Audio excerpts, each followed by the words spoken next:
Alright, mommy, jollof rice. Yeah, jollof rice. Alright, mommy, jollof rice. Yeah, jollof rice. Hope you like my intro. Welcome back to my channel. My name is Albright Owusu, and today I'm making my mom's tuna jollof. I actually had this back in 2018, the last time she was around. For ingredients, I have my blended onion, garlic, ginger mixture. Then I have my blended pepper. This is a mixture of red chili, dry chili pepper, and red scotch bonnet. Also, I have my tin tomatoes here. Then this is half of a large tuna, carrots, green string beans, 4.5 cups of rice, my oil, my shrimp cube with dry chili powder. So let's start cooking. First, I add my oil to the pan. I now add my onion mixture. I stir to make sure that the oil and the mixture are uniform. Then I leave it on high heat for 5 minutes. And this is the mixture we have. You can see that most of the water contents have left. You have to stir to make sure it doesn't burn. Now I'm adding my dry chilies, pepper. After a minute, I'm adding my tomato paste. Jollof is actually a one-pot West African dish which has a stew base with rice and vegetables.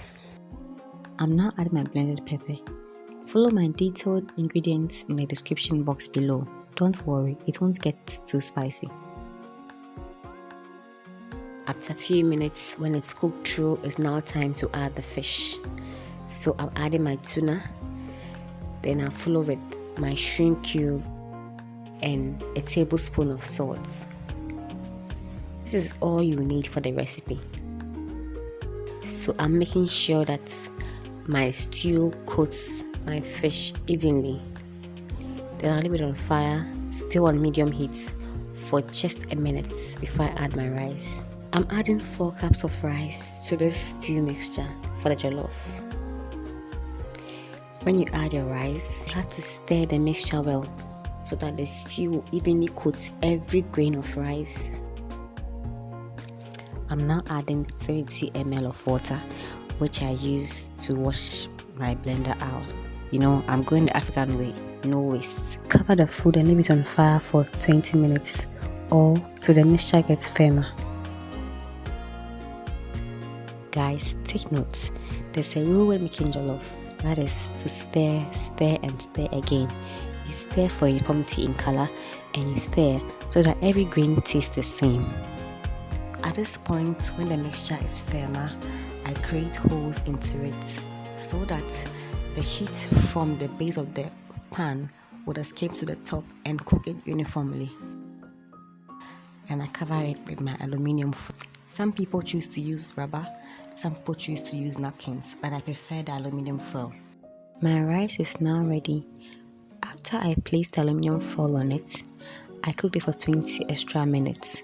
For the first 10 minutes, it cooked undisturbed, and the next 10 minutes, I placed my veggies on the top till it was ready. Now I'm stirring it all together. Comment below your favorite food that your mom makes for you. Our jollof is ready. Actually smells and tastes like the food she gave me in 2018.